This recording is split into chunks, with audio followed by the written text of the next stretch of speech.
Hey everyone, what's going on today? I got another video about Black Ops 2. It's about my penis. Just kidding. It's about perks in the game, not my penis. Sorry guys, that's illegal, so don't even think about it. I know you are. Don't. That's illegal. It's jailbait. Don't fall for it. Anyways, let me just list off these perks. Tier 1 we have Flat Jacket, which is kind of like the same one in Black Ops, but it's only going to lessen explosive damage in this game, alright? Which means in the previous game, it also didn't do any fire damage to you. Well, that was a pro version, and you could throw grenades back safely. But because there's no pro perks, which I'll get to later, it's just you have less explosive damage, and that's it. That's all it is to the perk. So I don't know, whatever. Ghost returning, obviously, but like I said earlier, in a previous video, it's just against the UAV, it's nothing else. Blind Eye's back, following one of the same ways that the NW3 used Blind Eye. Hardline is going to be just a score bonus. We don't know how much yet. That's what something Von Har said that they were messing around a lot with. And then we also had, and following everything up, is Lightweight, which is no fall damage, and the normal version, which is you move around faster. Like anybody ever use that perk anyways. Alright, so tier 2 is when things get a little bit more interesting. So we start off with a new perk, and it's called Hardwired. But it is just the pro version of Assassin in this game, which makes you, the perk makes you immune to counter UAVs and EMPs. Whatever, like I don't think that would be a big deal. Next we got Scavenger returning, same everything, but it's going back to Black Ops with this game where you can scavenge used grenades. In Modern Warfare games, it is just ammo and throwing knives, not grenades. So, yep, they're changing that back. Cold-blooded, you're gonna be immune to targeting systems and player-controlled kill streaks.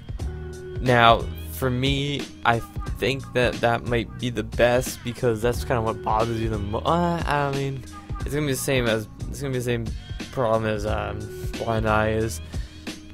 I just don't like that you can actually possibly now stack Blind Eye and Cold-blooded. I don't know. That will probably be the camping combo, but I feel like Blind Eye and Assassin hasn't been too much of a problem in this game, you know. So I think Infinity Ward did a good job breaking that up. But anyways, moving on now. I already talked about Cold-blooded. Toughness. It's kind of like the Hardened Pro version in Black Ops, the original one, which is that you do not flinch when you're shot. It's pretty good for like burst weapons, you know, things of that nature. And then we have Fast Hands, which, contrary to what a lot of people are saying, that it's sleight of hand, it is not in fact sleight of hand. It's actually you just pretty much do everything faster, as in switch weapons, throw grenades, and you can also throw grenades safely back so that you can pick a frag up off the ground, throw it back, and reset the counter. So I mean, all those kind of hand movements faster, except for sleight of hand, as like I said, that's now an attachment that you get to have on your gun. Alright, so now we're going to tie everything all together now with the last tier, which is tier 3. We start off with Engineer. It's sort of like the hacker ability in Black Ops and the sit rep, I think, ability in NW3, which is that you see enemy equipment, they probably glow red like all the previous games. You also have the Stalker Pro ability, which is to like explosives, and you can also reroll and booty trap care packages. So that's kind of the previous Hardline ability. So that's pretty neat. That's definitely interesting. Dead Silence is just as it sounds, you're completely silent. So I mean, that's, you know, whatever. Will people abuse it? Probably, but whatever. Extreme Conditioning. This one took a beating. This perk was always kind of a nice rusher's perk to have, but now they've actually reduced it so you can just sprint longer, and that's it. Since there's no pro abilities, there's no upgrading this. There's a different perk for the mantling objects and stuff with, faster. So I mean, they just pretty much killed Extreme Conditioning. We have next Tac Mask, which is going to reduce all the flash grenades and everything. That could probably be a useful perk. It normally was a pro ability. It was the pro ability for Tac Mask in what was it?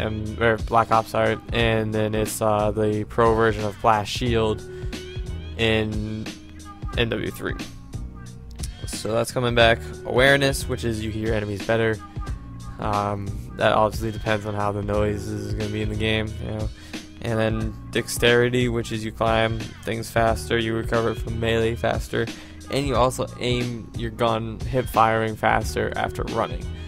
So that's actually sounds like a really good perk in my opinion. Alright, so let me also quickly now sum everything up and just kind of go over my overall analysis thus far of each tier individually. So for tier 1, I'm noticing that Flat Jacket is a lot worse than it was in Black Ops. You know, it doesn't seem like explosives are that much of a priority now, since they were weakened first with Black Ops and then just as bad as they were in Black Ops in MW3. So I don't know how relevant Flat Jacket will be. Ghost is actually, I think, it's not better in the camper sense, because now they have to move around in order to have the perk work. But what I do like about it is I think it's a must-use perk in the game in order to keep things sped up, you know, so you don't have to worry about people waiting and aiming down sights at you when you walk through doorways and stuff. So I'm kind of excited about that, since I can't really imagine people labeling you as kind of a scrub. You know, you got yelled at if you use Ghost in Black Ops. So it's like, I think like the community would now accept it, since it's really not a camper's perk, but rather more of a rusher's perk now. So Hardline also comes back. It's a big question mark on how good it will be, depending on how much of a score bonus they give you. I think it was 20% or something like that when they showed the game off at Gamescom. If that's too high, then you run into problems with Hardline. It hasn't really been a big problem in previous games, so it's been pretty well balanced. So that'll be interesting. Lightweight, don't even need to discuss the lightweight. It's probably as irrelevant as it's ever been, you know.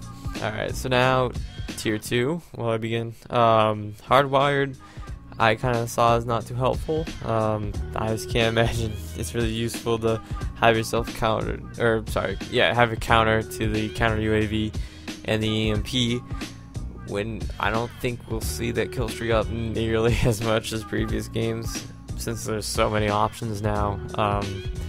So I don't think that will be a useful perk. Cold-blooded, I'm a little bit worried about, because it seems like it could be pretty problematic. Like, it'll probably be the anti-aircraft perk that people use, simply because a lot of things are now controlled by the player. They want more interactive kill streaks, so now they'll be inside that kill streak, and will kind of leave you at a tough edge. Toughness, good for burst weapons, and fast hands is a pretty good rushes perk. Alright, and so now we're going to wrap it up with tier 3. So first we have engineering. Can't hack things in this game, unfortunately. That was fun in Black Ops. It won't be coming back.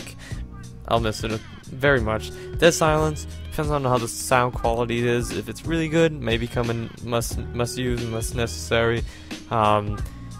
Extreme conditioning, now it's pretty much a joke. Tac mask, if shock charges are kind of abused, I could see it being a must use. Awareness, don't have much thoughts about that. And dexterity, I think is going to be a great rushes perk and a must use. But that's all I got for you guys today. So as always, have a wonderful day, and I'll catch you all later. Peace.